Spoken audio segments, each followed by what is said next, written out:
അപ്പൊ പിന്നെ നമ്മൾ പഠിച്ചത് നോസോകോമിയൽ ഇൻഫെക്ഷൻസിന്റെ ആ ഒരു എപ്പോഴൊക്കെയാണെന്ന് അല്ലെ. നമ്മൾ പറഞ്ഞു up to 48 hours after admission അല്ലെ. അഡ്മിഷന് ശേഷം 48 മണിക്കൂറിന് ശേഷം അല്ലെ. ആ ടൈം വളരെ നോട്ട് ചെയ്ത് തന്നെ പഠിക്കണം. എപ്പോഴൊക്കെയാണ് നോസോകോമിയൽ ഇൻഫെക്ഷൻസിന്റെ ലക്ഷണങ്ങൾ പ്രകടമായിട്ട് വരുന്നത്. പിന്നെ നമ്മൾ പറഞ്ഞു up to 3 days after discharge അല്ലെ. ഡിസ്ചാർജിന് ശേഷം 3 ദിവസം കഴിഞ്ഞിട്ട് അല്ലെ. ഡിസ്ചാർജ് കഴിഞ്ഞ് വീട്ടിലെത്തി ഒരു 3 days ഒക്കെ ആവുമ്പോഴും ഈ പറയുന്ന ഇൻഫെക്ഷന്റെ എന്താണ് ലക്ഷണങ്ങൾ വന്നേക്കാം അല്ലെ. അപ്പൊ അങ്ങനെയുള്ള സാഹചര്യങ്ങൾ നമ്മൾ പറഞ്ഞു.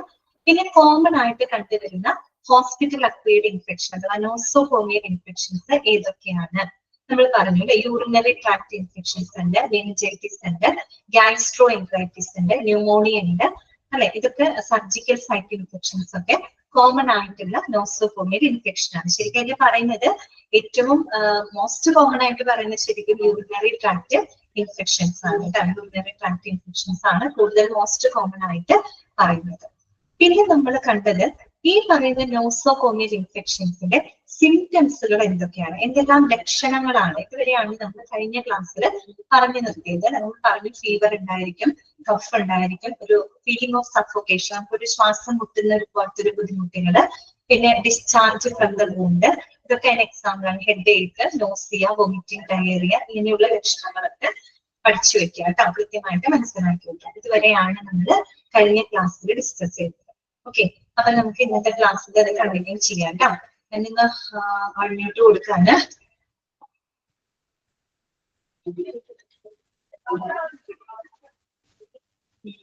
നോക്കാട്ടോ, അടുത്തത് നോക്കാം.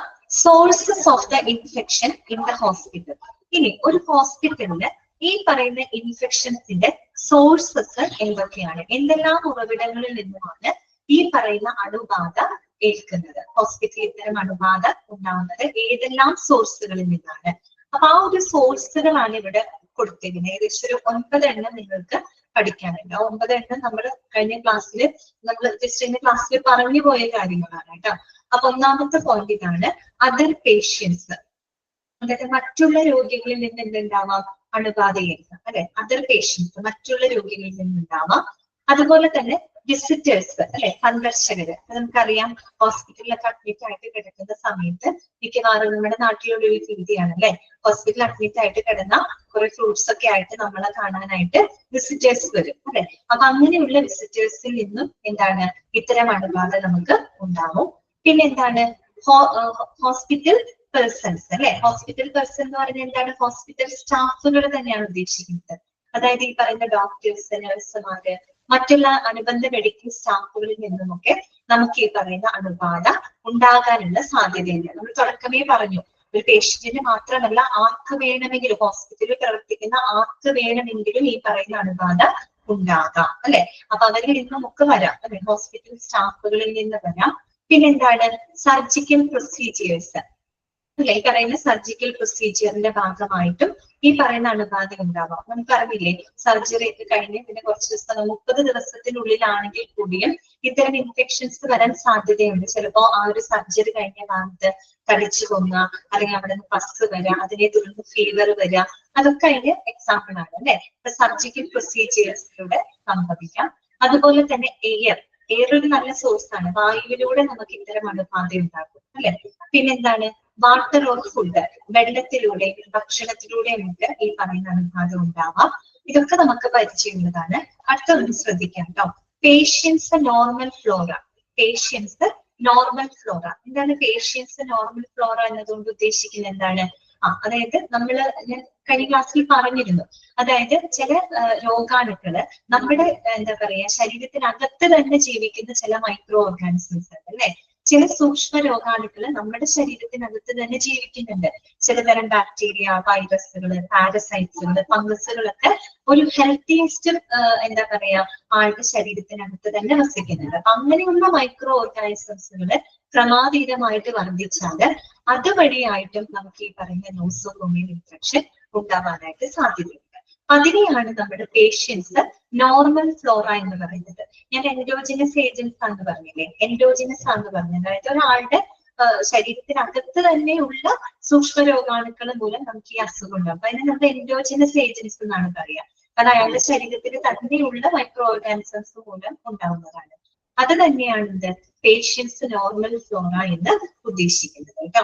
എന്താണ് പേഷ്യൻസ് നോർമൽ ഫ്ലോറ എന്ന് പറഞ്ഞാൽ it is the community or collection of micro organisms that normally present or within the എന്താ പറയുക body of the healthiest person, അല്ലെങ്കിൽ ഹെൽത്തി പേഴ്സൺ. ഒരു ആരോഗ്യവാനായിട്ടുള്ള ഒരാളുടെ ശരീരത്തിനകത്ത് തന്നെ വസിക്കുന്ന ചില സൂക്ഷ്മ രോഗാണുക്കൾ മൂലം നമുക്ക് ഈ പറയുന്ന അണുബാധ ഉണ്ടാക്കാം. ഓക്കെ, അതാണ് കേട്ടോ പേഷ്യന്റ് നോർമൽ ഫ്ലോറ എന്നതുകൊണ്ട് ഉദ്ദേശിക്കുന്നത്.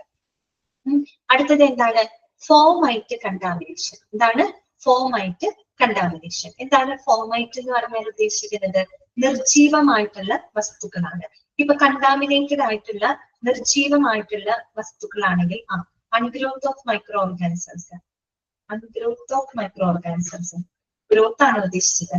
ഫോമൈറ്റ് കണ്ടാമിനേഷൻ അതായത് ഫോമൈറ്റ് മീൻസ് നിർജീവമായിട്ടുള്ള വസ്തുക്കളാണ് കേട്ടോ. അപ്പൊ കണ്ടാമിനേറ്റഡ് ആയിട്ടുള്ള നിർജീവമായിട്ടുള്ള വസ്തുക്കൾ ഇപ്പൊ നമ്മൾ ഉപയോഗിക്കുന്ന ക്ലോത്തിങ്സ് ആവാം, തുണികളാവാം, അല്ലെങ്കിൽ വല്ല ടവൽസോ, അല്ലെങ്കിൽ നമ്മൾ ചിലപ്പോൾ ഇരിക്കുന്ന എന്താ പറയുക കസേരയോ അല്ലെങ്കിൽ മേശയോ, നമ്മൾ ഉപയോഗിക്കുന്ന പോലെ പേനയോ പെൻസിലോ, അതൊക്കെ എന്താണ് നിർജീവമായിട്ടുള്ള വസ്തുക്കളാണ്. പക്ഷെ ഇത് കണ്ടാമിനേറ്റഡ് ആണെങ്കിൽ അതിലൂടെ നമുക്ക് എന്ത് ലഭിക്കാം? ഈ പറയുന്ന അണുബാധ ഉണ്ടാവാനുള്ള സാധ്യതയുണ്ട് അല്ലെ. ഇപ്പൊ നമ്മളൊരു മേശപ്പുറത്ത് കൈ വെച്ചു, അത് കണ്ടാമിനേറ്റഡ് ആയിട്ടുള്ള സർഫസ് ആയിരുന്നു, നമ്മൾ അവിടെ കൈ വെച്ച് നമ്മൾ എന്ത് ചെയ്യാണ്? പ്രോപ്പർ ആയിട്ട് കൈ വാഷ് ചെയ്യാതെ നമ്മൾ നമ്മുടെ ദേഹത്ത് തൊടുമ്പോൾ സ്വാഭാവികമായിട്ട് അതിൽ നിന്നുള്ള രോഗാണുക്കൾ നമ്മുടെ ശരീരത്തിനകത്തേക്ക് പ്രവേശിക്കുകയാണ്, അല്ലെങ്കിൽ നമ്മുടെ ശരീരത്തിലോട്ട് വരികയാണ് അല്ലെ. അപ്പൊ അതാണ് ഉദ്ദേശിക്കുന്നത് കേട്ടോ. ഫോമൈറ്റ് കണ്ടാമിനേഷൻ അതായത് കണ്ടാമിനേറ്റഡ് ആയിട്ടുള്ള നിർജീവമായിട്ടുള്ള വസ്തുക്കളിൽ നിന്നും നമുക്ക് ഈ പറയുന്ന അണുബാധ ഉണ്ടാക്കാം. ഓക്കെ, ക്ലിയർ ആണല്ലോ. അടുത്തത് എന്താണ് പറയുന്നത്? Devices, drains and cathedral. അതുപോലെ തന്നെ പല ഉപകരണങ്ങൾ അല്ലെ. അതുപോലെ ഡ്രെയിൻസ് എന്ന് ഉദ്ദേശിക്കുന്നത് ഇവിടെ ട്യൂബ് തന്നെയാണ് കേട്ടോ. ട്യൂബുകൾ തന്നെയാണ് ഉദ്ദേശിക്കുന്നത്.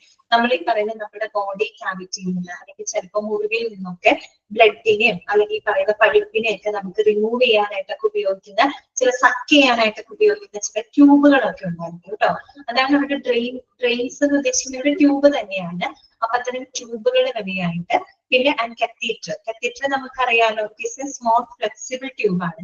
നമ്മൾ ഡയാലിസിസ് ഒക്കെ പഠിച്ചപ്പോ കത്തീറ്ററിനെ പറ്റി പറഞ്ഞിരുന്നു അല്ലെ. അപ്പൊ അങ്ങനെയുള്ള ട്യൂബുകളിലൂടെ, കത്തീറ്ററുകളിലൂടെയും ഈ പറയുന്ന അണുക്കള് നമ്മുടെ ശരീരത്തിനകത്തേക്ക് പ്രവേശിക്കും. അതിൽ ഞാൻ കഴിഞ്ഞ ക്ലാസ്സിൽ പറഞ്ഞതാണ് അല്ലെ. നമ്മൾ ഈ പറയുന്ന അണുക്കളെയൊക്കെ ഒരു പരിധി വരെ എന്താണ്, എന്തിന്റെ സ്പെല്ലിംഗാ പറയുന്നത്? ഏതിന്റെ സ്പെല്ലിംഗാ പറയാൻ പറഞ്ഞത്? എന്തിനായിരുന്നു പറയുകയാണെങ്കിൽ നല്ലതായിരിക്കും. ലാസ്റ്റത്തെ ഡിവൈസസ് ആണോ? Devices, drains and catheter. Devices അറിയാലോ, ഡിവൈസസ് എന്താണ്? DEVICES devices. പിന്നെ ഡ്രെയിൻസ് എന്താണ്? DRAINS drains. ആൻഡ് കത്തീറ്ററിന്റെ സ്പെല്ലിംഗ് എന്താ? CATHETER catheter. ഓക്കെ, അപ്പൊ നമ്മൾ പറഞ്ഞല്ലോ ഇത്തരം അണുക്കളെയൊക്കെ ഒരു പരിധി വരെ പ്രതിരോധിക്കാനുള്ള സിസ്റ്റം നമ്മുടെ ബോഡിക്ക് ഉണ്ട്. നമ്മുടെ സ്കിൻ അതിലൊരു എക്സാമ്പിൾ ആണെന്ന് പറയുന്നത് അല്ലെ. പക്ഷെ നമ്മള് ഇത്തരത്തിൽ ഇപ്പൊ ഇഞ്ചക്ഷൻ എടുക്കുമ്പോൾ അല്ലെങ്കിൽ ഇപ്പോ ഈ പറയുന്ന ട്യൂബുകളൊക്കെ നമ്മുടെ ശരീരത്തിനകത്തേക്ക് ഓക്കെ PDF ക്ലിയർ അല്ല അല്ലെ.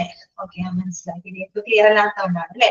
ഡിവൈസസ് ആണ് കേട്ടോ. Devices, drains, DRAINS drains and catheter, CATHETER catheter കേട്ടോ. അതാണ് ഉദ്ദേശിക്കുന്നത്. ട്യൂബ് തന്നെയാണ്. ഇത്തരം ട്യൂബുകളൊക്കെ നമ്മുടെ ശരീരത്തിനകത്ത് പ്രവേശിക്കുന്ന സമയത്ത് അതിലൂടെ എന്ത് ചെയ്യും? അണുക്കൾ നമ്മുടെ ബോഡിയിനകത്തേക്ക് കയറും അല്ലെ. അങ്ങനെയും നമുക്ക് ഈ പറയുന്ന ഇൻഫെക്ഷൻസ് ഉണ്ടാകാം. ഈ 9 സോഴ്സസ് കൃത്യമായിട്ട് മനസ്സിലാക്കി വെക്കാം കേട്ടോ. ഇതൊക്കെയാണ് നമ്മൾ പറഞ്ഞത്. അതർ പേഷ്യൻസ്, മറ്റുള്ള രോഗികളിൽ നിന്ന്, വിസിറ്റേഴ്സ്, പിന്നെ ഹോസ്പിറ്റൽ പേഴ്സൺസ് എന്ന് പറഞ്ഞാൽ ഹോസ്പിറ്റൽ സ്റ്റാഫുകൾ തന്നെയാണ് കേട്ടോ. ഡോക്ടേഴ്സ്, നഴ്സുമാര്, മറ്റു മെഡിക്കൽ അനുബന്ധ ജീവനക്കാരൊക്കെ ഉണ്ടാവില്ല അവര്. പിന്നെ സർജിക്കൽ പ്രൊസീജിയേഴ്സ്, എയറിലൂടെ, water or food, patients normal flora എന്ന് വെച്ചാൽ പേഷ്യന്റിന്റെ ശരീരത്തിനകത്ത് തന്നെയുള്ള സൂക്ഷ്മ രോഗാണുക്കൾ മൂലം അയാൾക്ക് ഇൻഫെക്ഷൻസ് ഉണ്ടാവാം. പിന്നെ ഫോമൈറ്റ് കണ്ടാമിനേഷൻ, കണ്ടാമിനേറ്റഡ് ആയിട്ടുള്ള നിർജീവ വസ്തുക്കൾ വഴിയായിട്ട് ഇത്തരം അണുബാധ ഉണ്ടാവാം. പിന്നെ നമ്മൾ പറഞ്ഞത് ഡിവൈസസ്, ഡ്രെയിൻസ് ആൻഡ് കത്തീറ്റേഴ്സ്, ഇത്തരത്തിലുള്ള ട്യൂബുകൾ വഴിയായിട്ടും നമുക്ക് ഈ പറയുന്ന അണുബാധ ഉണ്ടാക്കാം. മനസ്സിലായാലും പഠിച്ചു വെക്കണം കേട്ടോ. എളുപ്പമാണത്. അടുത്തതാണ്, who is at risk for nosocomial infections. ഇനി നോസോകോമിയൽ ഇൻഫെക്ഷൻസിന് ഏറ്റവും റിസ്ക് ആയിട്ടുള്ള സാഹചര്യങ്ങൾ ഏതൊക്കെയാണ്? ഏത് ആളുകൾക്കാണ് അല്ലെങ്കിൽ ഏത് സാഹചര്യത്തിലാണ് ഈ പറയുന്ന ഇൻഫെക്ഷൻസ് ഏറ്റവും വരാനുള്ള സാധ്യതയുള്ളത്? റിസ്കി ആയിട്ടുള്ള ചില പേഴ്സൺസ് അല്ലെങ്കിൽ ഏറ്റവും അങ്ങനെയുള്ള സാഹചര്യങ്ങൾ എന്തൊക്കെയാണ്? ഈ ഒരു ഇൻഫെക്ഷൻസ് വരാൻ ഏറ്റവും റിസ്ക് ആയിട്ടുള്ള ആളുകളും റിസ്ക് ആയിട്ടുള്ള സാഹചര്യങ്ങൾ എന്തൊക്കെയാണെന്നാണ് ഇനി നമ്മൾ പഠിക്കാൻ പോകുന്നത്. അതും ഇമ്പോർട്ടന്റ് ആണ് കേട്ടോ. അതൊന്ന് നോട്ട് ചെയ്ത് വെക്കുക. Those who are admitted to a healthcare facility are at risk for contracting a hospital-acquired infection. For some bacteria, the risk may also depend on. അതായത് ശരിക്കും പറഞ്ഞാൽ ഒരു ഹോസ്പിറ്റലിൽ അഡ്മിറ്റ് ചെയ്യുന്ന ആർക്കും ഈ പറയുന്ന നോസോകോമിയൽ ഇൻഫെക്ഷൻ വരാനുള്ള റിസ്ക് ഉണ്ട്. അങ്ങനെ തന്നെ നമുക്ക് പറയാം. ആർക്ക് വേണമെങ്കിലും ഈ പറയുന്ന അസുഖം വരാം. പക്ഷെ എന്നാലും കൂടുതൽ റിസ്കി ആയിട്ടുള്ള ചില സാഹചര്യങ്ങളുണ്ട്, ചില ആളുകളുണ്ട്. അതിനെ പറ്റിയാണ് നമ്മൾ പഠിക്കുന്നത്. ആരൊക്കെയാണ്? ഒന്നാമത്തെ പറയുന്നത് പേഷ്യന്റ് ഹോസ്പിറ്റൽ റൂംമേറ്റ് ആണ് കേട്ടോ. പേഷ്യന്റ് ഹോസ്പിറ്റൽ റൂംമേറ്റ്, അതായത് പേഷ്യന്റിനോടൊപ്പം തന്നെ ആ റൂമിൽ പ്രവർത്തിക്കുന്ന ആളുകൾ അല്ലെ. പേഷ്യന്റ് ഇപ്പൊ പേഷ്യന്റ് ബൈസ്റ്റാൻഡർ ആയിട്ട് നിൽക്കുന്ന ആളുകൾക്ക് ഈ പറയുന്ന നോസോകോമിയൽ ഇൻഫെക്ഷൻ വരാനുള്ള റിസ്ക്, ആ ചാൻസ് അവർക്ക് കൂടുതലാണ് അല്ലെ. അല്ലെങ്കിൽ നമ്മളൊന്ന് ആലോചിച്ച് നോക്കി, നമ്മളിപ്പോ ഒരു 3-4 പേര് കൂടി ഒരു റൂമിൽ താമസിക്കുകയാണ്. ഇപ്പൊ ഒരാൾക്ക് ഒരു ചുമയോ പനിയോ വന്നാൽ തന്നെ ബാക്കിയുള്ളവർക്ക് എളുപ്പം വരാനുള്ള സാധ്യതയുണ്ട് അല്ലെ. ഒരേ റൂമിലാണ് നമ്മൾ ഒരുമിച്ചാണെങ്കിൽ ഒരാൾക്ക് അസുഖം വന്നാൽ തന്നെ മറ്റേയാൾക്ക് ഈസി ആയിട്ട് പകരാനുള്ള ചാൻസ് ഉണ്ട് അല്ലെ. എന്നതുപോലെ തന്നെയാണ് പേഷ്യന്റ് ഹോസ്പിറ്റൽ റൂമിൽ. രണ്ടാമത്തെ എന്താണ് പറയുന്നത്? ഏജ് പറയുന്നുണ്ട്. particularly if patient is more than 70 years old. അതുപോലെ ഒരു വയസ്സ് വളരെ ഇമ്പോർട്ടന്റ് ആയിട്ടുള്ള ഒരു ഫാക്ടർ ആണ്. പ്രത്യേകിച്ച് അവർ പറയുന്നത് 70 വയസ്സിന് മുകളിൽ പ്രായമുള്ള ആളുകൾ വെച്ചാൽ നമുക്ക് വെരി ഓൾഡ് പീപ്പിൾ, സിമ്പിൾ ആയിട്ട് അങ്ങനെ എഴുതിയാൽ മതി അല്ലെ, അങ്ങനെ പറഞ്ഞാൽ മതി. വെരി ഓൾഡ് പീപ്പിൾ അല്ലെ. ഈ പറയുന്ന ഓൾഡർ ആയിട്ടുള്ള ഏറ്റവും പ്രായമായിട്ടുള്ള ആളുകൾക്ക് ഈ ഒരു ഇൻഫെക്ഷൻ വരാനുള്ള റിസ്ക് വളരെയധികം കൂടുതലാണ്. ഓക്കെ, മൂന്നാമത്തെ എന്താ പറയുന്നത്? How long put in has been using antibiotics. എന്താണ്? How long put in has been using antibiotics. അതായത് ഓവർ യൂസ് ഓഫ് ആന്റിബയോട്ടിക്സ് അതൊരു സാഹചര്യമാണ് അല്ലെ. Over use of antibiotics. ഈ ആന്റിബയോട്ടിക്സ് നമ്മൾ അമിതമായിട്ട് എടുക്കുന്ന ആൾക്കാരാണെന്ന് വിചാരിക്കാം. നമ്മളിങ്ങനെ അമിതമായിട്ട് അല്ലെങ്കിൽ നമ്മൾ എപ്പോഴും ഈ ആന്റിബയോട്ടിക്സ് ഉപയോഗിക്കുമ്പോൾ കണ്ടിന്യൂസ് ആയിട്ട് നമ്മൾ യൂസ് ചെയ്യുമ്പോൾ സ്വാഭാവികമായിട്ടും it leads to the formation of antibiotic resistant bacterias. അതായത് കുറെ നാളുകളുള്ള ആന്റിബയോട്ടിക്സ് ആവശ്യമില്ലാതെ നമ്മൾ ഓവറായിട്ട് യൂസ് ചെയ്ത് കഴിഞ്ഞാൽ ഒരു പരിധി കഴിയുമ്പോൾ ആന്റിബയോട്ടിക്കിനെ വരെ പ്രതിരോധിക്കുന്ന ബാക്ടീരിയാസ് ഫോം ചെയ്യാനായിട്ട്, ബാക്ടീരിയ എന്ന് മാത്രം പറയുന്നത് ഏത് മൈക്രോ ഓർഗാനിസംസും ആവാം കേട്ടോ, അതിന്റെ ഡെവലപ്മെന്റിലേക്ക് അത് നയിക്കുമെന്നാണ് പറയുന്നത് അല്ലെ. നമ്മൾ ഒരു സാധനം തന്നെ ഉപയോഗിച്ച് കഴിഞ്ഞാൽ കുറെ കാലം ഉപയോഗിച്ച് കഴിഞ്ഞാൽ പിന്നെ അതിനെ പ്രതിരോധിക്കാൻ പാകത്തില് അതിനേക്കാളും ശക്തമായിട്ടുള്ള മൈക്രോ ഓർഗാനിസംസ് നമ്മുടെ ശരീരത്തിൽ ഡെവലപ്പ് ചെയ്ത് വരാനായിട്ട് തുടങ്ങും അല്ലെ. അപ്പൊ കൂടുതൽ ആ റിസ്ക് അവിടെ കൂടുകയാണ്. അതാണ് പറയുന്നത്. അപ്പൊ അടുത്ത ഫാക്ടർ അതാണ് ഓവർ യൂസ് ഓഫ് ആന്റിബയോട്ടിക്സ്. അതുകൊണ്ടാണ് നമ്മൾ ആന്റിബയോട്ടിക്സ് കൃത്യമായിട്ടുള്ള പ്രിസ്ക്രിപ്ഷനോ കാരണങ്ങളോ ഇല്ലാതെ ഉപയോഗിക്കാനായിട്ട് ശരിക്കും പാടില്ല. കൃത്യമായിട്ടുള്ള എന്താണ് റീസൺ വേണം ഒരു ആന്റിബയോട്ടിക്സ് പ്രിസ്ക്രൈബ് ചെയ്യണം. കാരണം ഇതൊരു കോഴ്സ് പോലെയാണല്ലോ. തുടങ്ങിക്കഴിഞ്ഞാൽ ഇത്ര ദിവസം അത് കംപ്ലീറ്റ് ചെയ്യുന്നത് ഇതൊരു കോഴ്സ് പോലെയാണ്. ഓക്കെ, അപ്പൊ അത് ഒരുപാട് എടുക്കുമ്പോൾ നമ്മുടെ ഇമ്മ്യൂണിറ്റി പവർ ഓട്ടോമാറ്റിക് ശരിക്കും പറഞ്ഞാൽ കുറയാണ്. കുറയുമ്പോൾ ഇതുണ്ടാവും ഇത്തരം ഇൻഫെക്ഷൻസ് വരാനുള്ള ചാൻസും അവിടെ കൂടുതലായിരിക്കും. ഓക്കെ, അപ്പൊ അതാണ് കേട്ടോ അടുത്ത point, over use of antibiotics. അടുത്തതാണ് വെദർ ദ പേഷ്യന്റ് ഹാസ്, ഒരു ഹാസ് മതി കേട്ടോ, 2 ഹാസ് വന്നിട്ടുണ്ട്, ഒരു ഹാസ് വെട്ടിക്കളയാം കേട്ടോ. Whether the patient has a urinary catheter or not. അത് മാത്രമല്ല പേഷ്യന്റില് യൂറിനറി കത്തീറ്റർ ഉണ്ടോ ഇല്ലയോ എന്നുള്ളത്. That means use of catheters, അങ്ങനെ പറഞ്ഞാൽ മതി. യൂസ് ഓഫ് കത്തീറ്റേഴ്സ് നേരത്തെ നമ്മൾ പറഞ്ഞു അല്ലെ. കത്തീറ്ററുകളുടെ ഉപയോഗം ഈ പറയുന്ന അണുബാധക്കുള്ള റിസ്ക് അവർക്ക് കൂടുതലായിരിക്കും. പ്രത്യേകിച്ച് ഈ പറയുന്ന യൂറിനറി ട്രാക്ട് സിവിയർ ആയിട്ട് ഇൻഫെക്ഷൻസ് ഒക്കെ വന്നു കഴിഞ്ഞാല് നമുക്ക് മൂത്രനാളിയിലൂടെ ട്യൂബ് പ്രവേശിപ്പിക്കേണ്ടതായിട്ട് വരും. അപ്പൊ അതിലൂടെ ഈസി ആയിട്ട് അണുക്കൾക്ക് ഇത്തരം ഈ പറയുന്ന ഇൻഫെക്ഷൻസ് വരാനുള്ള ചാൻസും കൂടുതലാണ്. അപ്പൊ യൂസ് ഓഫ് കത്തീറ്റേഴ്സ് കേട്ടോ. പിന്നെ എന്താ പറയുന്നത്? Lengthy ICU stays. Lengthy ICU stays, അതായത് ഇന്റൻസീവ് കെയർ യൂണിറ്റിൽ കുറെ കാലങ്ങളോളം നമ്മൾ സ്റ്റേ ചെയ്യുകയാണെങ്കിൽ, ട്രീറ്റ്മെന്റിന്റെ ഭാഗമായിട്ട് നമ്മൾ ചികിത്സയിൽ ഇരിക്കുകയാണെങ്കിൽ അവിടെ നിന്നും ഈ പറയുന്ന നോസോകോമിയൽ, അത്തരം രോഗികൾക്ക് നോസോകോമിയൽ ഇൻഫെക്ഷൻ വരാനുള്ള റിസ്ക് കൂടുതലാണ് കേട്ടോ. ഓക്കെ, അപ്പൊ ലെങ്തി ICU സ്റ്റേസ് കേട്ടോ, അതൊരു പോയിന്റ് ആണ്. പിന്നെ പറയുന്നത് whether patient has been in comma, അതുപോലെ കോമ സ്റ്റേജിലുള്ള പേഷ്യൻസ്, അബോധാവസ്ഥയിലുള്ള പേഷ്യൻസ്, ജീവൻ ഉണ്ടായിരിക്കും പക്ഷെ അവരത്ര കോൺഷ്യസ് ആയിരിക്കില്ല, കോമ സ്റ്റേജിലായിരിക്കും. അപ്പൊ അങ്ങനെയുള്ള ആളുകൾക്കും ഈ പറയുന്ന ഇൻഫെക്ഷൻസ് വരാനുള്ള സാധ്യത കൂടുതലാണ്. അതുപോലെ തന്നെ എനി ട്രോമ എന്ന് പറഞ്ഞാൽ എന്താണ്? ഗുരുതരമായിട്ടുള്ള പരിക്ക് അല്ലെങ്കിൽ ആഘാതം എന്നാണ്. ഇപ്പൊ ഹെഡ് ഇഞ്ചുറി സംഭവിക്കാം, ഇപ്പൊ ഭയങ്കര ആക്സിഡന്റ് ഒക്കെ പറ്റിയിട്ട് ഹെഡ് ഇഞ്ചുറി വരിക, അങ്ങനെയൊക്കെയുള്ള ട്രോമ സ്റ്റേജിൽ ഇരിക്കുന്ന ആളുകൾക്കും ഇത്തരം ഇൻഫെക്ഷൻസ് വരാനുള്ള റിസ്ക് കൂടുതലാണ്, അവർക്ക് കൂടുതൽ ചാൻസ് ഉണ്ട്. ഓക്കെ, പിന്നെ എന്താ പറയുന്നത്? ത്രെട്ടൻഡ് ഇമ്മ്യൂൺ സിസ്റ്റം അല്ലെ, ത്രെട്ടൻഡ് ഇമ്മ്യൂൺ സിസ്റ്റം, അതായത് വളരെ വീക്ക് ആയിട്ടുള്ള പ്രതിരോധ ശേഷിയുള്ളവർ, ഇമ്മ്യൂൺ സിസ്റ്റം വളരെ വീക്ക് ആണെങ്കിൽ അങ്ങനെയുള്ള ആളുകൾക്കും ഈ പറയുന്ന അസുഖം, നോസോകോമിയൽ ഇൻഫെക്ഷൻസ് വരാനുള്ള ചാൻസ് ഉണ്ട്. അപ്പൊ നമ്മൾ പറഞ്ഞു, ഗുരുതരമായിട്ടുള്ള അസുഖങ്ങളുള്ള, ഇപ്പൊ വൃക്ക തകരാറുള്ള ആളുകള്, അല്ലെങ്കിൽ ഹാർട്ട് സംബന്ധമായിട്ടുള്ള പ്രശ്നങ്ങളൊക്കെ ഉള്ള ആളുകളാണെങ്കിൽ അവർക്ക് ഈ പറയുന്ന ഇൻഫെക്ഷൻസ് ഒക്കെ വരാനുള്ള ചാൻസ് കൂടുതലാണ്. മനസ്സിലായില്ലേ? നിങ്ങൾക്ക് അറിയാവുന്ന കാര്യങ്ങളാണ് നിങ്ങൾക്ക്. അപ്പൊ ഇൻഫെക്ഷൻസ് ഏറ്റവും വരാൻ റിസ്ക് ആയിട്ടുള്ള സാഹചര്യങ്ങളും ആളുകളെ പറ്റിയാണ് നമ്മൾ പറഞ്ഞത്. ഒന്ന് പേഷ്യന്റിന്റെ ഹോസ്പിറ്റൽ റൂംമേറ്റ്, പിന്നെ വെരി ഓൾഡ് പീപ്പിൾ, അതെ ഇത് പറയുന്നത് ഏജ് ഒരു ഇമ്പോർട്ടന്റ് ഫാക്ടർ ആണ്. വെരി ഓൾഡ് പീപ്പിൾ, അതുപോലെ over use of antibiotics, use of catheters, lengthy ICU stays, പിന്നെ ട്രോമ കേസുകൾ അല്ലെ, അത്തരം പേഷ്യൻസിന് ഈ ഒരു റിസ്ക് കൂടുതലാണ്. അതുപോലെ തന്നെ വളരെ ത്രെട്ടൻഡ് ആയിട്ടുള്ള വീക്ക് ഇമ്മ്യൂൺ സിസ്റ്റം ഉള്ളവർക്ക്, പ്രതിരോധ ശേഷി കുറവുള്ള ആളുകളില്ലേ, അവർക്ക് പെട്ടെന്ന് ഈ പറയുന്ന ഇൻഫെക്ഷൻസ് വരാനുള്ള ചാൻസ് കൂടുതലാണ്. ക്ലിയർ ആണല്ലോ? മനസ്സിലായില്ലേ പറഞ്ഞത്? ഓക്കെ, അപ്പൊ അതൊക്കെ ഒന്ന് നോട്ട് ചെയ്ത് പഠിക്കുക കേട്ടോ. താഴെ അത് എങ്ങനെയാന്ന് വെച്ചാൽ നോക്കുക, പഠിച്ചു വെക്കുക കേട്ടോ. അപ്പൊ അടുത്തത് നമുക്ക് ഇതുവരെ പഠിച്ചത് നോസോകോമിയൽ ഇൻഫെക്ഷൻ എന്താണെന്നുള്ളത് നമ്മൾ മനസ്സിലാക്കി. പിന്നെ എന്താണ് അതിന്റെ സിംറ്റംസ് ഉള്ളത്, എപ്പോഴാണ് അതിന്റെ ലക്ഷണങ്ങൾ പുറത്തു വരുന്നത്, പിന്നെ കോമൺ ആയിട്ടുള്ള നോസോകോമിയൽ ഇൻഫെക്ഷൻസ് എന്തൊക്കെയാണ്, അതിന്റെ പ്രധാനപ്പെട്ട സോഴ്സുകൾ എന്തൊക്കെയാണ്, ഏറ്റവും കൂടുതൽ ഇൻഫെക്ഷൻ വരാൻ റിസ്ക് ഉള്ള സാഹചര്യങ്ങളും ആളുകളും ഏതൊക്കെയാണ് എന്നൊക്കെ നമ്മൾ പഠിച്ചു. ഇനി നമ്മൾ പഠിക്കാൻ പോകുന്നത് വളരെ ഇമ്പോർട്ടന്റ് ആയിട്ടുള്ള ഒരു ഭാഗമാണ്. അത് പഠിക്കുന്നുണ്ട്, അതിന് ഇഷ്ടംപോലെ ക്വസ്റ്റ്യൻസ് ചോദിക്കാം കേട്ടോ. അടുത്ത നമ്മൾ പഠിക്കുന്നത് മോഡ് ഓഫ് ട്രാൻസ്മിഷൻ ആണ് കേട്ടോ. ഈ പറയുന്ന സൂക്ഷ്മ രോഗാണുക്കളുടെ വ്യാപനം, അതിനെ പറ്റിയാണ്. ഏതൊക്കെ രീതികളിലാണ് ഈ ഒരു മൈക്രോ ഓർഗാനിസംസ് ട്രാൻസ്മിറ്റ് ചെയ്യപ്പെടുന്നത്?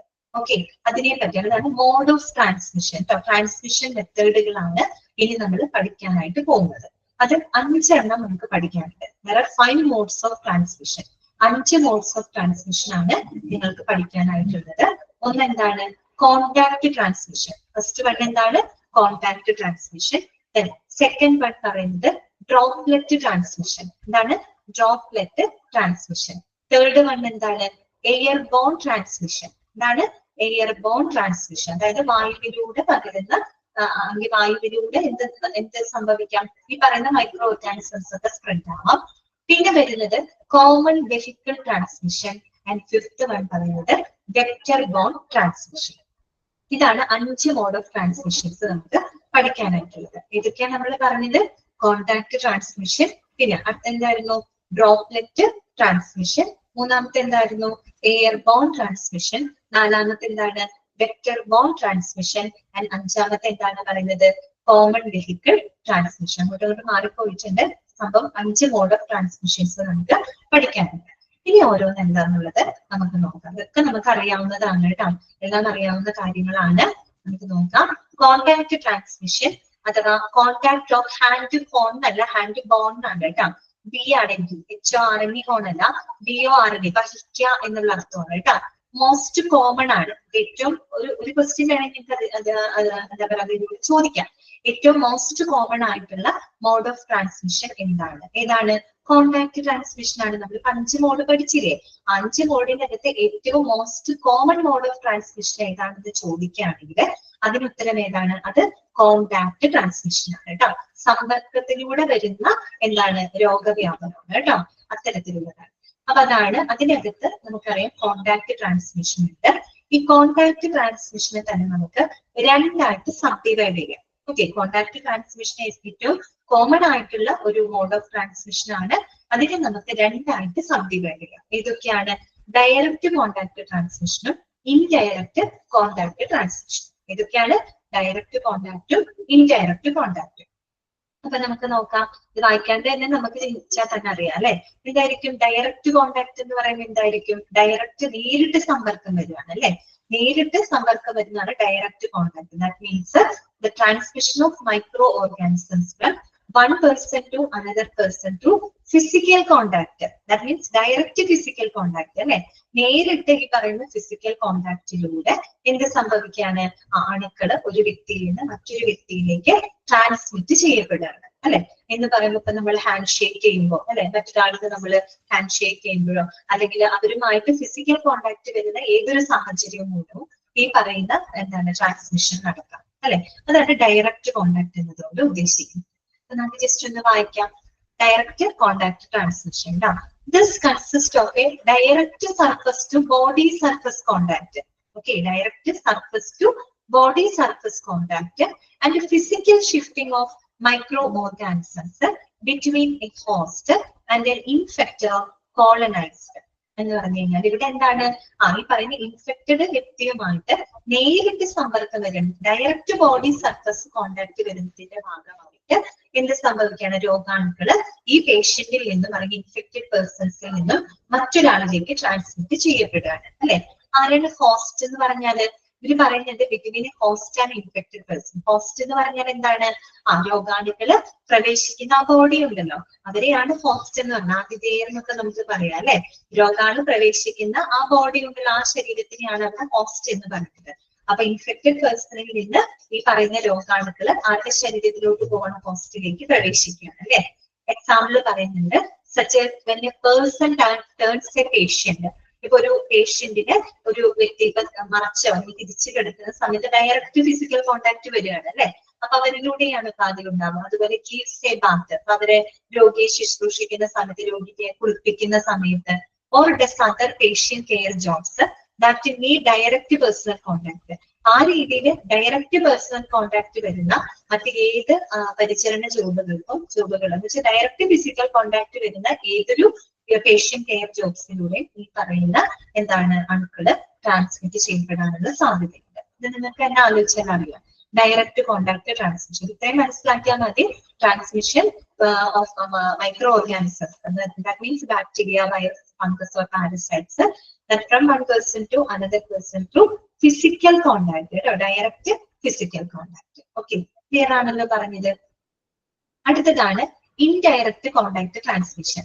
ഇൻഡയറക്റ്റ് എന്ന് പറയുമ്പോൾ അവിടെ ഡയറക്റ്റ് ബോഡി ടച്ച് വരുന്നില്ല, പക്ഷെ ഇൻഡയറക്റ്റ് ആയിട്ട് എന്ത് വരുന്നുണ്ട്? ബോഡി ടച്ചിങ് വരുന്നുണ്ട്. എന്ന് പറഞ്ഞാല് അവിടെ transmission of micro organisms from one person to another person through an intermediate object. അതാണ് ഒരു ഇന്റർമീഡിയറ്റ് ഒബ്ജക്റ്റിലൂടെ, ഒരു കണ്ടാമിനേറ്റഡ് ഇന്റർമീഡിയറ്റ് ഒബ്ജക്റ്റ് വഴിയായിട്ട് ഈ പറയുന്ന മൈക്രോ ഓർഗാനിസംസ് ട്രാൻസ്മിറ്റ് ചെയ്യപ്പെടുകയാണ്. ഇപ്പൊ ഞാൻ ഉപയോഗിച്ച തുണി, അത് ഞാൻ ഇൻഫെക്റ്റഡ് ആയിട്ടുള്ള ഒരു പേഷ്യന്റ് ആണ്. അപ്പൊ എന്റെ രോഗാണുക്കളൊക്കെ ഈ പറയുന്ന ഞാൻ ഉപയോഗിക്കുന്ന ടവലിൽ വന്നിട്ടുണ്ടാവും. ഈ ടവലിലൂടെ ഈ ടവല് വേറൊരു വ്യക്തി ഉപയോഗിക്കണേ, അയാൾക്ക് ഈ പറയുന്ന രോഗാണുക്കളെ ലഭിക്കും. അല്ലെങ്കിൽ ഇപ്പൊ എന്റെ ബ്ലഡ്, ഇപ്പൊ എന്റെ ബ്ലഡ് ഇൻഫെക്റ്റഡ് ആയിട്ടുള്ള എന്റെ ബ്ലഡ് പുറത്തെങ്ങാനും വീണു, അപ്പൊ ആ ബ്ലഡില് മറ്റൊരാളുടെ ടച്ച് വരുമ്പോ അപ്പൊ നേരിട്ട് എന്നെ ടച്ച് ചെയ്യുന്നില്ല, പക്ഷെ എന്റെ എന്താണ് എന്റെ നിന്ന് വന്നിട്ടുള്ള ബ്ലഡ് ടച്ച് ചെയ്യുന്നത് വഴിയായിട്ട് അവിടെ ഒരു ഇന്റർമീഡിയറ്റ് ഒബ്ജക്റ്റ് ആണ് ബ്ലഡ് അല്ലെ. നിങ്ങൾ എക്സാമ്പിൾ പറഞ്ഞതാണ്. അപ്പൊ ആ ഒരു ഇന്റർമീഡിയറ്റ് ഒബ്ജക്റ്റിലൂടെ, കണ്ടാമിനേറ്റഡ് ആയിട്ടുള്ള ഇന്റർമീഡിയറ്റ് ഒബ്ജക്റ്റ് ത്രൂ ആയിട്ട് എന്താണ് മൈക്രോ ഓർഗാനിസംസ് ട്രാൻസ്മിറ്റ് ചെയ്യപ്പെടുന്നതിനെയാണ് ഇൻഡയറക്റ്റ് കോണ്ടാക്ട് ട്രാൻസ്മിഷൻ എന്ന് പറയുന്നത്. ഓക്കെ, ക്ലിയർ ആണല്ലോ. അപ്പൊ നമുക്കൊന്ന് വായിക്കാം. This consists of a contact of a susceptible host with a tainted intermediate object. Tainted എന്ന് പറഞ്ഞാൽ എന്താണ്? മലിനമായിട്ടുള്ള അർത്ഥമാണ് കേട്ടോ. കണ്ടാമിനേറ്റഡ് എന്നൊക്കെയാണ്. tainted intermediate ഒബ്ജക്റ്റിലായിട്ട് കണ്ടാമിനേറ്റഡ് ആയിട്ടുള്ള ഇൻസ്ട്രുമെന്റ്സ് ആവാം, നീഡിൽസ് ആവാം, ഓർ ഡ്രസ്സിംഗ്സ് ആവാം, or tainted gloves that are not changed between the patients. Okay, tainted surfaces by needles, dried blood that transmits hepatitis B or C. അതായത് ഇത് വായിക്കുമ്പോൾ എന്താണ്? ഒരു ഇന്റർമീഡിയറ്റ് ഒബ്ജക്റ്റ് വഴിയായിട്ടാണ് അവിടെ ട്രാൻസ്മിഷൻ നടക്കുന്നത്.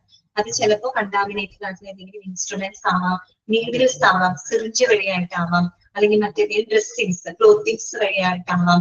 ടൈൽഡ് ഗ്ലൗസ്, മലിനമായിട്ടുള്ള ഗ്ലൗസുകൾ, ഒരു ഗ്ലൗസ് ധരിച്ച് ഡോക്ടർ ഒരു പേഷ്യന്റിനെ കാണാൻ പോയി ഡോക്ടർ ഗ്ലൗസ് ധരിച്ചു, ആ ഗ്ലൗസ് റിമൂവ് ചെയ്യാതെ മറ്റൊരു രോഗിയിലേക്ക് ചെല്ലുമ്പോൾ ഈ ഗ്ലൗസിൽ നിന്നും അത്തരം അണുക്കൾ ഈ രോഗിയിലോട്ടുണ്ട്. ആ രീതിയിലുള്ളത് കേട്ടോ.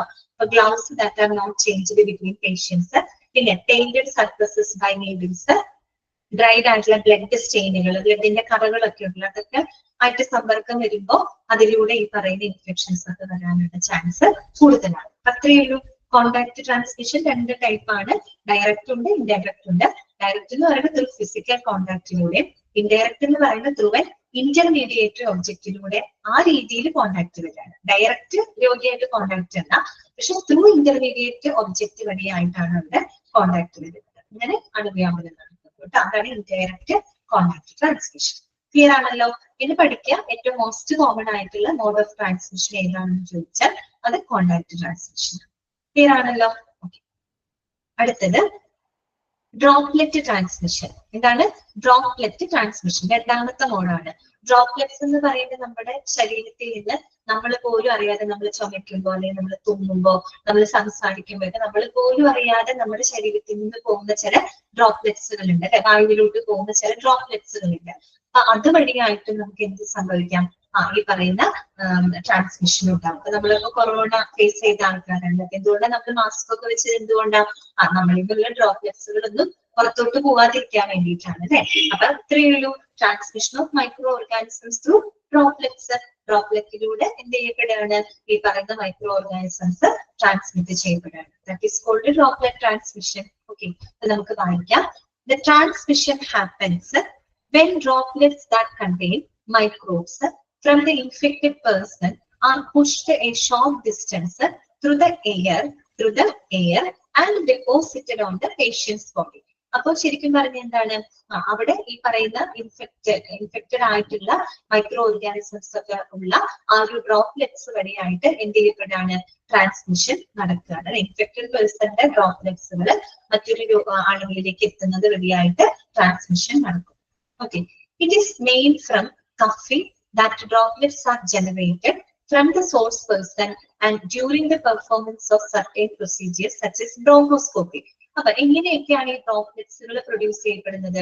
നമ്മൾ ചിലപ്പോൾ കഫ് ചെയ്യുമ്പോൾ, ചുമയ്ക്കുമ്പോൾ, സ്നീസ് ചെയ്യുമ്പോൾ അല്ലെ, നമ്മളിപ്പോ എന്താ പറയുക, തുമ്മുമ്പോ, ചുമയ്ക്കുമ്പോ, നമ്മൾ സംസാരിക്കുന്ന സമയത്ത്, അല്ലെങ്കിൽ ഇവര് പറയുന്നത് performance of certain procedures like bronchoscopy.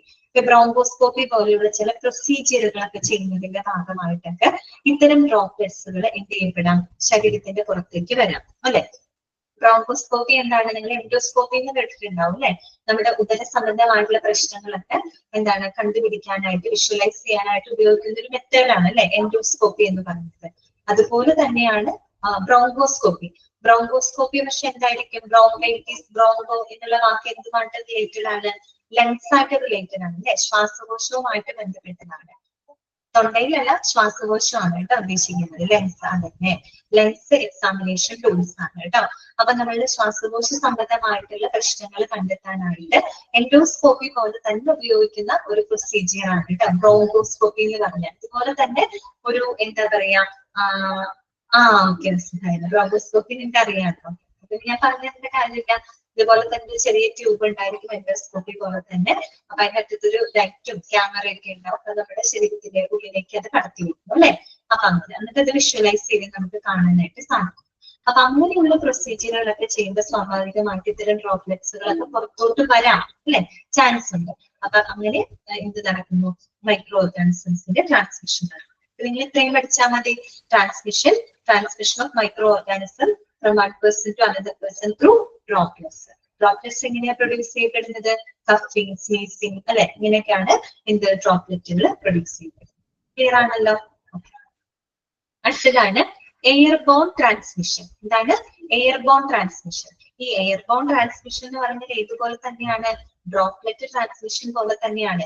ഈ ഡ്രോപ്ലെറ്റുകൾ കുറച്ച് സമയം എന്ത് ചെയ്യും? വായുവിൽ ഇങ്ങനെ തങ്ങി നിൽക്കും. വായുവിലോ അല്ലെങ്കിൽ ഈ പറയുന്ന പൊടിപടലങ്ങളൊക്കെ ഉണ്ടല്ലോ, ഡസ്റ്റ് പാർട്ടിക്കിൾസ്, അതിനൊക്കെ ഇങ്ങനെ തങ്ങി നിന്നിട്ട് അതിലൂടെ എന്ത് ചെയ്യും? മറ്റൊരാൾക്ക് രോഗം ലഭിക്കും. അത്രയേ ഉള്ളൂ. ഏകദേശം ഇതുപോലെ തന്നെയാണ്, സിമിലർ ആസ് ഡ്രോപ്ലെറ്റ് ട്രാൻസ്മിഷൻ പോലെ തന്നെയാണ്. അത് ഡ്രോപ്ലെറ്റ് മെയിൻ എടുത്ത് പറയുന്നു.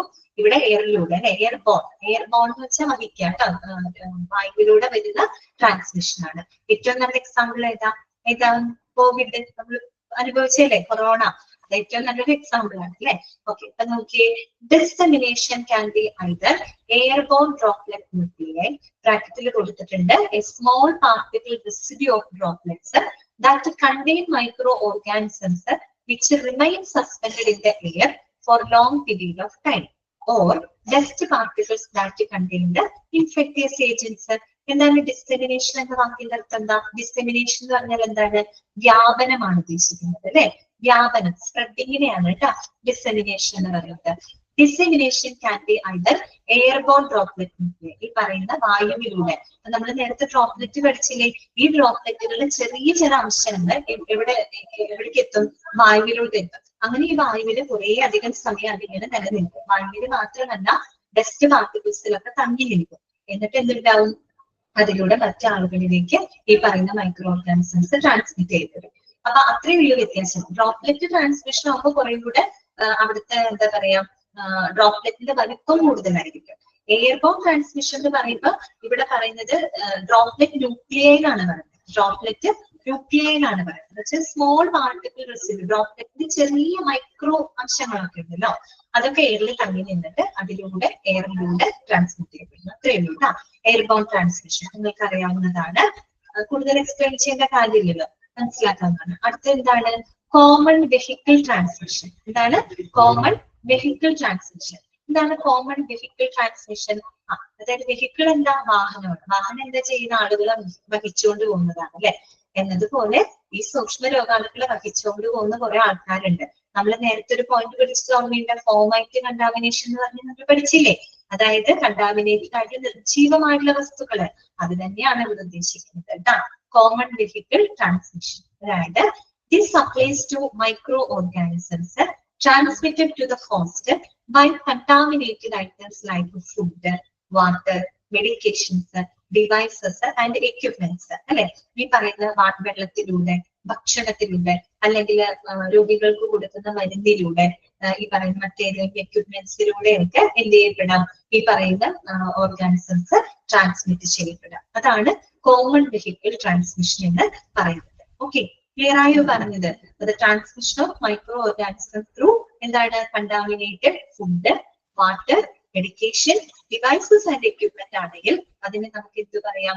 കോമൺ വെഹിക്കിൾ ട്രാൻസ്മിഷൻ എന്ന് പറയാം. ഓക്കെ, ഏറ്റവും ഒടുവിൽ എന്താ വരുന്നത്? Vector bone transmission. ഈ ബോണിന്റെ അർത്ഥം എന്താണെന്ന് അറിയോ? വഹിക്കുക എന്നുള്ള അർത്ഥമാണ് കേട്ടോ, ക്യാരി ചെയ്യുക എന്നുള്ള അർത്ഥമാണ്. Vector bone transmission. ആരാണ് വെക്ടർ എന്ന് പറഞ്ഞാല്? വെക്ടർ എന്ന് പറഞ്ഞാല് രോഗവാഹകരാണ് കേട്ടോ. വെക്ടർ എന്ന് പറഞ്ഞാല് രോഗവാഹകരാണ്. നമ്മൾ മാത്സിൽ ഒരു വെക്ടർ പഠിക്കുന്നുണ്ട്, ആ വെക്ടർ അല്ലാട്ടോ അത്. വെക്ടർ എന്താണ് ഇവിടെ? രോഗവാഹകരാണ്. അതായത് കൊതുക്, ഈച്ച, ചെള്ള്, അങ്ങനെയുള്ള സാധനങ്ങളൊക്കെ ഇല്ലേ, അതിനെയാണ് നമ്മൾ വെക്ടേഴ്സ് എന്ന് പറയുന്നത്. അപ്പൊ അതിലൂടെ രോഗങ്ങൾ വ്യാപിക്കാം, നമുക്ക് അറിയാവുന്ന കാര്യമാണ് അല്ലെ.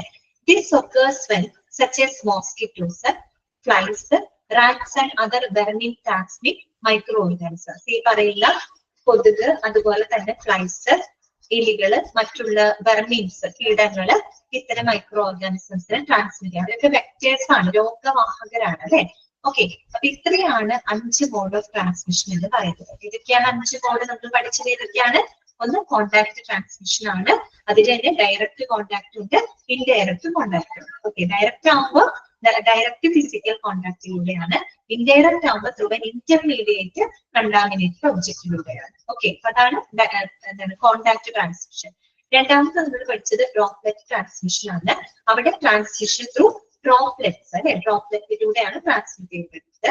പിന്നെ എയർബോൺ ട്രാൻസ്മിഷൻ എന്ന് പറയുമ്പോൾ ട്രാൻസ്മിഷൻ ത്രൂ ദ എയർ അല്ലെ, എയറിലൂടെ എന്ന് വെച്ചാൽ ഇതേ ഡ്രോപ്ലെറ്റുകൾ തന്നെ അതിന്റെ ചെറിയ ചില അംശങ്ങൾ വായുവിൽ ഇങ്ങനെ കുറെ നേരത്തേക്ക് തങ്ങി നിൽക്കും, അല്ലെങ്കിൽ എന്താ പറയാ പൊടിപടങ്ങളിലൊക്കെ തങ്ങി നിൽക്കും.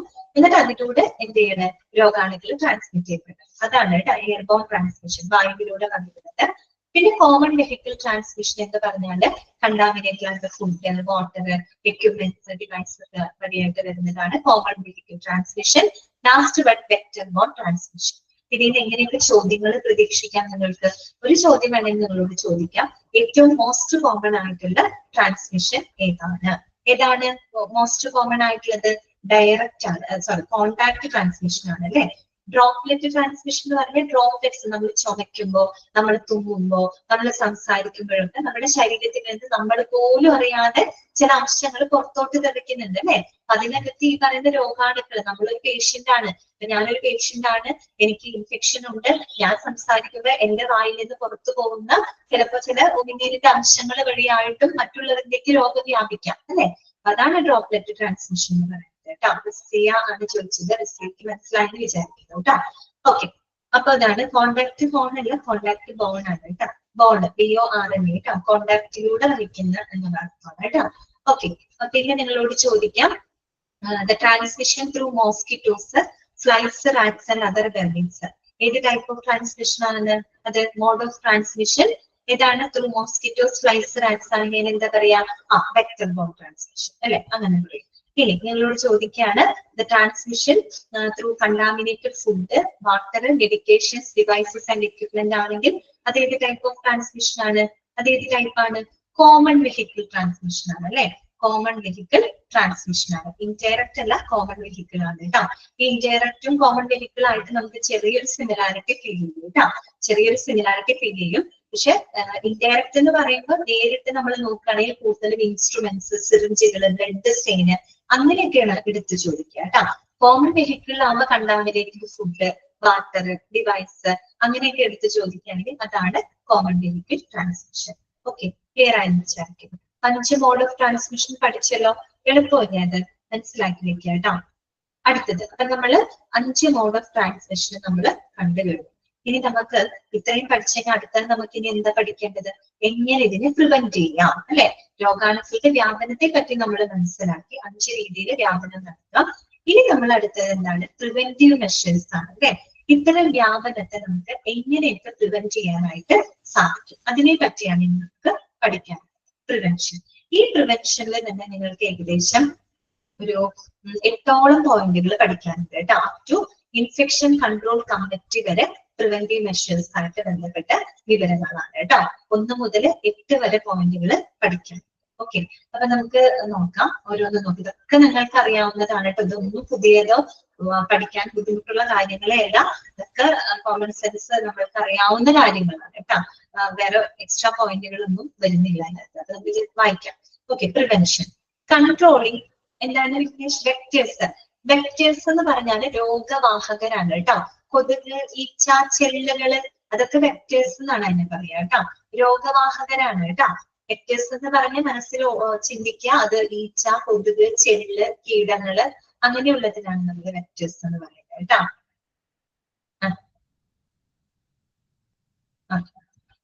അടുത്ത നോക്കുക, controlling nosocomial infection is to implement quality assurance or quality control measures to the health care sectors. അല്ലെ, നോസോകോമിയൽ ഇൻഫെക്ഷൻ കൺട്രോൾ ചെയ്യുക എന്ന് പറയുന്നത്, അത് നടപ്പിലാക്കുക എന്ന് പറയുന്നത് ഒരു ഹെൽത്ത് കെയർ സെക്ടേഴ്സിൽ നമ്മൾ കൊടുക്കുന്ന ഒരു ക്വാളിറ്റി അഷ്വറൻസ് ആണ് അല്ലെ.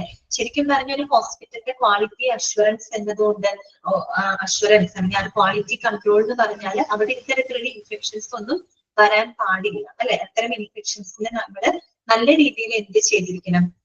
കൺട്രോൾ ചെയ്തിരിക്കണം അല്ലെ. ഓക്കെ, കൺട്രോൾ ചെയ്യണം. And evidence based management can be feasible approach. These are the following ways to prevent hospital acquired infections. നമ്മൾ പഠിച്ചു വെക്കാം, നോസോകോമിയൽ ഇൻഫെക്ഷൻസ് പ്രിവെന്റ് ചെയ്യുന്നതിനുള്ള മാർഗങ്ങൾ എന്തൊക്കെയാണ്. ഇത്തരം പ്രിവെന്റീവ് മെഷേഴ്സ് വളരെ സ്ട്രിക്റ്റ് ആയിട്ട് ഹോസ്പിറ്റലിൽ ഫോളോ ചെയ്യുന്നുണ്ട്. അതുകൊണ്ടാണ് നമ്മൾ ഇത്തരം ഇങ്ങനെയുള്ള ഇൻഫെക്ഷൻസിന് നമുക്ക് ഒരു പരിധി വരെ നമുക്ക് തടഞ്ഞു നിർത്താൻ പറ്റുന്നത്. കാര്യം ഇങ്ങനെ നോസോകോമിയൽ ഇൻഫെക്ഷൻസ് മൂലം മരണപ്പെടുന്ന ആളുകളുണ്ട്, പക്ഷെ അത് അധികം പുറത്തോട്ട് റിപ്പോർട്ട് ചെയ്യുന്നില്ല എന്ന് മാത്രം. പക്ഷെ ഇപ്പോഴും ഒരു ഹോസ്പിറ്റലിനെ സമയം, ഹോസ്പിറ്റൽ എന്ന് പറയുമ്പോൾ വളരെ ക്ലീൻ ആയിരിക്കണം, വളരെ സേഫ് ആയിരിക്കണം, വളരെ എല്ലാ പ്രിവെന്റീവ് മെഷേഴ്സ് അവർ നിർബന്ധമായിട്ടും എടുത്തിരിക്കണം. എന്നാൽ മാത്രമാണ് ഇത്രയും ഇൻഫെക്ഷൻസിന് നമുക്ക് പ്രിവെന്റ് ചെയ്യാനായിട്ട് സാധിക്കുന്നത്. ഹോസ്പിറ്റലിൽ നിന്നും വരുന്ന ഇൻഫെക്ഷൻ ആണ് അല്ലെ. ഓക്കെ, അപ്പൊ നമുക്ക് നോക്കാം എന്തെല്ലാം പ്രിവെന്റീവ് മെഷേഴ്സ് ആണ് കേട്ടോ. ഫസ്റ്റ് പോയിന്റ് എന്താണ്? സാനിറ്റേഷൻ. ഫസ്റ്റ് പോയിന്റ് എന്താ? പോയിന്റ്സ് ആദ്യം നമുക്ക്, നിങ്ങൾ പോയിന്റ്സ് മാത്രം പഠിച്ചാൽ മതി കേട്ടോ. പോയിന്റ്സിനായിട്ട് കൊടുത്ത കുറെ എക്സ്പ്ലനേഷൻസ് മാത്രമാണ് അവിടെ അങ്ങനെ വാരി വരച്ച് ചെയ്തിരിക്കുന്നത്. നിങ്ങൾ പോയിന്റുകൾ മാത്രം പഠിച്ചാൽ മതി കേട്ടോ. ഏതൊക്കെയാണ്? ഒന്ന് സാനിറ്റേഷൻ അല്ലെ, ശുചിത്വം അല്ലെ. രണ്ടാമത്തെ എന്താണ്? സ്റ്റെറിലൈസേഷൻ അല്ലെ. സ്റ്റെറിലൈസേഷൻ നിങ്ങൾ CSST ഒക്കെ പഠിച്ചിട്ടില്ലേ? സ്റ്റെറിലൈസേഷൻ മെത്തേഡുകളൊക്കെ പഠിച്ചിട്ടുണ്ടല്ലോ. അണുവിമുക്തമാക്കി സൂക്ഷിക്കുക അല്ലെ, അതൊരു മെത്തേഡാണ്, പ്രിവെന്റീവ് മെത്തേഡാണ്. അതുപോലെ തന്നെ ഐസൊലേഷൻ അല്ലെ. ഐസൊലേഷൻ നമുക്കറിയാം, നമ്മളെല്ലാവരും ഐസൊലേറ്റ് ചെയ്ത് കിടന്ന ആൾക്കാരാണ് അല്ലെ, കോവിഡ് ഒക്കെ വന്നപ്പോ. അതുകൊണ്ട് ആ വാക്ക് നമുക്ക് വളരെ ഫെമിലിയർ ആണ് ഇപ്പൊ അല്ലെ, ഐസൊലേഷൻ. പിന്നെ എന്താണ്?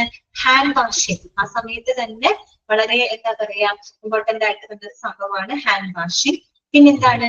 Personal protective equipment. എന്താണ്? പേഴ്സണൽ പ്രൊട്ടക്റ്റീവ് എക്യുപ്മെന്റ് അഥവാ PPE എന്നാണ് പറയാ കേട്ടോ. എന്താണ് പറയാ? PPE എന്നാണ് പറയാ, പേഴ്സണൽ പ്രൊട്ടക്റ്റീവ് എക്യുപ്മെന്റ്സ്. നമ്മൾ ധരിക്കുന്ന ഗ്ലൗസ്, മാസ്ക്, സേഫ്റ്റി ഗ്ലാസുകളൊക്കെ ഉപയോഗിക്കുന്നില്ലേ, അങ്ങനെയുള്ളത്. Okay, personal protective equipment. പിന്നെ പറയുന്നത് എന്താണ്? അഡീഷണൽ പ്രിക്കോഷൻസ് ആണ് കേട്ടോ. അഡീഷണൽ ആയിട്ട് നമ്മൾ എടുക്കേണ്ട ചില പ്രിക്കോഷൻസ് ഉണ്ട്. അത് ഈ പറയുന്ന ഡ്രോപ്ലെറ്റ് പ്രിക്കോഷൻസ് എടുക്കണം, എയർബോൺ പ്രിക്കോഷൻസ് എടുക്കണം, കോണ്ടാക്ട് പ്രിക്കോഷൻസ്. അത് കുറച്ച് പോയിന്റുകൾ അതിനകത്ത് പറയുന്നുണ്ട്. പിന്നെ പറയുന്നത് ആന്റി മൈക്രോബിയൽ സർഫസസ് ആണ്. ആന്റി മൈക്രോബിയൽ സർഫസസ് എന്ന് പറഞ്ഞാൽ എന്താണ്? ചില സർഫസസ്, ചില പ്രതലങ്ങള് ഒരുപാട് ഇൻഫെക്റ്റഡ് ആയിരിക്കും. അപ്പൊ അതിനെ നമ്മൾ ഈ പറയുന്ന ഡിസ്ഇൻഫെക്റ്റൻസ് ഒക്കെ ഉപയോഗിച്ച് നമ്മൾ എന്ത് ചെയ്യുക? അണുവിമുക്തമാക്കുക അല്ലെ. ഓക്കെ, അപ്പൊ നമ്മുടെ വീടുകളിലൊക്കെ നമ്മൾ എന്ത് ചെയ്യാറുണ്ട്? ഈ ലൈസോൾ അങ്ങനെയുള്ള സാധനങ്ങളൊക്കെ ഉപയോഗിച്ച് നമ്മൾ തുടയ്ക്കുന്നില്ലേ? എന്താ ചെയ്യുന്നത്? നമ്മള് ആ സർഫസുകൾ മുഴുവൻ നമ്മൾ ഡിസ്ഇൻഫെക്റ്റന്റ് ആക്കുകയാണ് അല്ലെ. ആ രീതിയിൽ നമുക്ക് എന്ത് ചെയ്യാൻ പറ്റും? അണുക്കൾ ഒരു പരിധി വരെ തടയാൻ പറ്റും. പിന്നെ പറയുന്നത് ഇൻഫെക്ഷൻ കൺട്രോൾ കമ്മിറ്റി ആണ്, ICC ആണ്. ICC, ഇൻഫെക്ഷൻ കൺട്രോൾ കമ്മിറ്റി ഹോസ്പിറ്റലില് പ്രവർത്തിക്കുന്നുണ്ട്. അത് വളരെ ഇമ്പോർട്ടന്റ് ആയിട്ട് വേണ്ട ഒരു കമ്മിറ്റിയാണ്. ഇത് നമ്മള് ഫാർമസി പഠിച്ചപ്പോൾ ഡ്രഗ്സ് ആൻഡ് തെറാപ്യൂട്ടിക് കമ്മിറ്റി പഠിച്ച പോലെ ഇതിനകത്ത് ഇൻഫെക്ഷൻ കൺട്രോൾ കമ്മിറ്റിയെ പറ്റി പഠിക്കാറുണ്ട്. ഓക്കെ, ക്ലിയർ ആയോ? ഈ 8 പോയിന്റുകളാണ് നമുക്കുള്ളത് കേട്ടോ. എക്സാമിന് പോയിന്റുകൾ പഠിച്ചു വെക്കാം കേട്ടോ.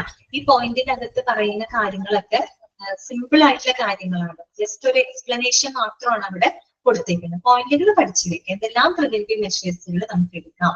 അപ്പൊ നമ്മൾ പഠിച്ചു, സാനിറ്റേഷൻ ഉണ്ട്, സ്റ്റെറിലൈസേഷൻ ഉണ്ട്, ഐസൊലേഷൻ ഉണ്ട്, ഹാൻഡ് വാഷിംഗ് ഉണ്ട്, അതുപോലെ use of personal protective equipments, പിന്നെ എന്താ പറയാ antimicrobial surfaces, infection control committee. ഇതൊക്കെയാണ് നമ്മൾ നോസോകോമിയൽ ഇൻഫെക്ഷനെ തടയുന്നതിനായിട്ട് മുന്നോട്ട് വെക്കുന്ന പ്രിവെന്റീവ് മെഷേഴ്സുകളാണ് ഈ പറഞ്ഞത്. അപ്പൊ ഇതിന്റെ ആദ്യത്തെ പോയിന്റ് നമുക്ക് വായിക്കാം. ആദ്യ 2 പോയിന്റ് നമുക്ക് ഡിസ്കസ് ചെയ്ത് നിർത്താം കേട്ടോ. സാനിറ്റേഷൻ, സ്റ്റെറിലൈസേഷൻ പറഞ്ഞു നിർത്താം. ബാക്കി നമുക്ക് അടുത്ത ക്ലാസ്സിൽ പറയാം കേട്ടോ. ഓക്കെ, ഇപ്പൊ സാനിറ്റേഷൻ നോക്കാം, ശുചിത്വം. എന്താണ്? ജസ്റ്റ് ഒരു എക്സ്പ്ലനേഷൻ മാത്രമാണ് കേട്ടോ. Hospitals must have sanitation protocols concerning uniforms, equipment, sterilization, washing and other preventive measures. ശരിയാണല്ലേ? ഒരു ഹോസ്പിറ്റലിനെ സംബന്ധിച്ചിടത്തോളം അവിടുത്തെ ജീവനക്കാർ ഉപയോഗിക്കുന്ന യൂണിഫോംസ് ആയിക്കോട്ടെ, അല്ലെങ്കിൽ അവിടുത്തെ എക്യുപ്മെന്റ്സുകൾ സ്റ്റെറിലൈസ് ചെയ്യുന്നതുമായിട്ട് ബന്ധപ്പെട്ട്, പിന്നെ വാഷിങ്ങുമായിട്ട് ബന്ധപ്പെട്ടൊരു കൃത്യമായിട്ടുള്ള സാനിറ്റേഷൻ പ്രോട്ടോകോൾ ഏതൊരു ഹോസ്പിറ്റലിലും ഉണ്ടായിരിക്കും. കാരണം ഇത് ഫോളോ ചെയ്താൽ മാത്രമേ നമുക്ക് ഇത്രയും ഇൻഫെക്ഷൻസിനെ പ്രിവെന്റ് ചെയ്യാനായിട്ട് പറ്റുള്ളൂ അല്ലെ. അപ്പൊ ശരി, ഒരു നല്ലൊരു സാനിറ്റേഷൻ പ്രോട്ടോകോൾസ് ഒരു ഹോസ്പിറ്റലിൽ ഉണ്ടായിരിക്കും. Thorough hand washing and or use of alcohol drugs by all medical personnel before and after each patient contact is one of the most effective ways to fight nosocomial infections. ഇതൊക്കെ നമുക്കറിയാം. നമ്മളിപ്പോ ഒരു രോഗിയുമായിട്ട് contact ചെയ്യുന്നതിന് മുൻപും അതിനുശേഷം നമ്മൾ നല്ല രീതിയിൽ ഹാൻഡ് വാഷ് ചെയ്യുക, നല്ല രീതിയിൽ കൈ കഴുകുക, അല്ലെങ്കിൽ നമ്മൾ നല്ല സാനിറ്റൈസർ ഒക്കെ ഉപയോഗിച്ചിട്ട് നമ്മൾ റബ്ബ് ചെയ്യുക, കൈ വൃത്തിയായിട്ട് റബ്ബ് ചെയ്യുക എന്നൊക്കെ പറയുന്നത് ഇത്തരം നോസോകോമിയൽ ഇൻഫെക്ഷൻ തടയുന്നതിനുള്ള ഏറ്റവും നല്ല മാർഗമായിട്ടാണ് അവർ പറയുന്നത്. ഓക്കെ, പിന്നെന്താണ്? Sanitizing surfaces is a part of control measures to reduce nosocomial infection. Lesson വേണ്ടാട്ട, രണ്ടും ഒരേ മീനിങ് ആണ്. റെഡ്യൂസും ലെസണും ഒരേ മീനിങ് ആണ്. ഏതെങ്കിലും ഒരു വാക്ക് അവിടെ എഴുതിയാൽ മതി. നിങ്ങളൊരു കാര്യം ചെയ്ത് ലെസൺ വെട്ടിക്കോളൂ കേട്ടോ. ലെസൺ വെട്ടിക്കോളൂ, അതിന്റെ അർത്ഥം കുറയ്ക്കാന്നുള്ളതാണ്. എന്നിട്ട് ഇങ്ങനെ വായിക്കാം: sanitising surfaces is a part of control measures to reduce the nosocomial infections in healthcare environments എന്നാണ് പറയുന്നത് അല്ലെ. നമ്മൾ ഈ പറയുന്ന അവിടുത്തെ പ്രതലങ്ങളൊക്കെ നല്ല രീതിയിൽ സാനിറ്റൈസ് ചെയ്യുക അല്ലെ, വളരെ ശുചിത്വത്തോടു കൂടിയിട്ട് വളരെ വൃത്തിയായിട്ട് നമ്മൾ സൂക്ഷിക്കുക. അതിലൂടെ നമുക്ക് നോസോകോമിയൽ ഇൻഫെക്ഷൻസിനെ ഒരു പരിധി വരെ നമുക്ക് കുറയ്ക്കാനായിട്ട് സാധിക്കും.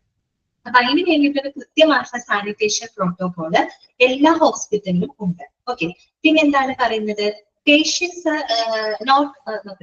not with the standing sanitation protocol, patients cannot be completely isolated from communicable agents. നമ്മൾ പറഞ്ഞല്ലോ ഒരു കൃത്യമായിട്ടുള്ള സാനിറ്റേഷൻ പ്രോട്ടോകോൾ ഉണ്ടെന്ന് പറഞ്ഞു. പക്ഷെ ഈ ഒരു സാനിറ്റേഷൻ പ്രോട്ടോകോൾ കൊണ്ട് മാത്രം നമുക്ക് ഈ പറയുന്ന ഇൻഫെക്ഷൻസിനെ കൺട്രോൾ ചെയ്യാൻ പറ്റില്ല, അല്ലെ? അത് ഒരു സാനിറ്റേഷൻ പ്രോട്ടോകോൾ ഉണ്ട്, അതുകൊണ്ട് നമുക്ക് ഇൻഫെക്ഷൻ കൺട്രോൾ ചെയ്യാമെന്ന് പറയുന്നത് എന്താണ്, അതുകൊണ്ട് മാത്രം നമുക്ക് കൺട്രോൾ ചെയ്യാൻ പറ്റില്ല. പിന്നെ എന്ത് ചെയ്യേണ്ടതായിട്ട് വരും? Moreover, patients are often advised to make antibiotics and other antimicrobial drugs to help treat illness. This may enlarge the selection pressure for the emergence of resistant strains. അപ്പൊ നമ്മൾ ഹോസ്പിറ്റലിൽ സാനിറ്റേഷൻ പ്രോട്ടോകോൾ മാത്രം മെയിൻറ്റെയിൻ ചെയ്താൽ പോരാ, പകരം ഇത്തരം അസുഖങ്ങൾ വരുമ്പോൾ അതോടൊപ്പം നമ്മൾ മരുന്നുകൾ ചെയ്യണം, അല്ലെ? നമുക്ക് ഈ പറയുന്ന ചിലപ്പോൾ ആന്റിബയോട്ടിക്സോ അല്ലെങ്കിൽ ആന്റി മൈക്രോബിയൽ ഡ്രഗ്സോ ഒക്കെ നമുക്ക് എടുക്കേണ്ടതായിട്ട് വരും. അതുകൂടെ കഴിക്കുമ്പോഴാണ് നമുക്ക് ഈ പറയുന്ന ഇൻഫെക്ഷനെ നല്ല രീതിയിൽ നമുക്ക് എന്ത് ചെയ്യാനായിട്ട് പറ്റുള്ളൂ, കൺട്രോൾ ചെയ്യാനായിട്ട് സാധിക്കും. ഓക്കെ, അത് ജനറൽ ആയിട്ടുള്ള കുറച്ച് കാര്യങ്ങളാണ് പറഞ്ഞത്. സാനിറ്റേഷൻ എന്താണെന്നുള്ളത് നമുക്ക് അറിയാലോ, വളരെ ശുചിത്വത്തോടു കൂടി വളരെ വൃത്തിയായിട്ട് സൂക്ഷിക്കുക എന്നുള്ളതാണ് ഈ ഒരു ഇൻഫെക്ഷൻ തടയാനുള്ള പ്രധാനപ്പെട്ട ഒന്നാമത്തെ പ്രിവെന്റീവ് മെഷറായിട്ട് പഠിക്കുന്നത്.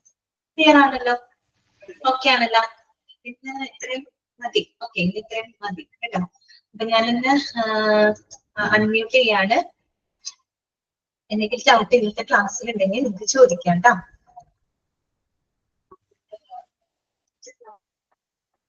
അൺമ്യൂട്ട് ചെയ്തിട്ടുണ്ട് കേട്ടോ.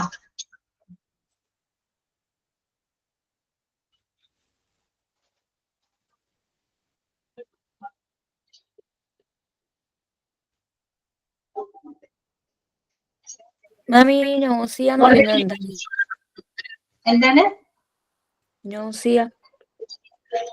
നോസിയ എന്ന് പറഞ്ഞു കഴിഞ്ഞാല് നമുക്കൊരു ഒക്കാനം എന്ന് പറയില്ല, ഒക്കാനം ഇതാണ് കേട്ടോ, ഒക്കാനം.